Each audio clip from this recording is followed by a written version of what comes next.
Mix by Chhotu Yadav Khamhariya.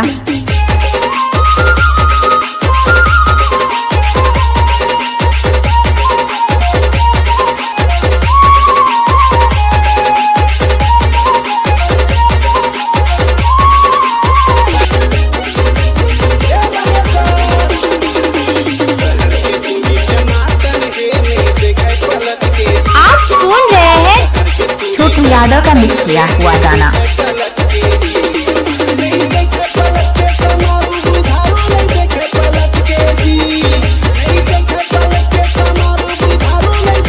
Mix by Chhotu Yadav Khamhariya.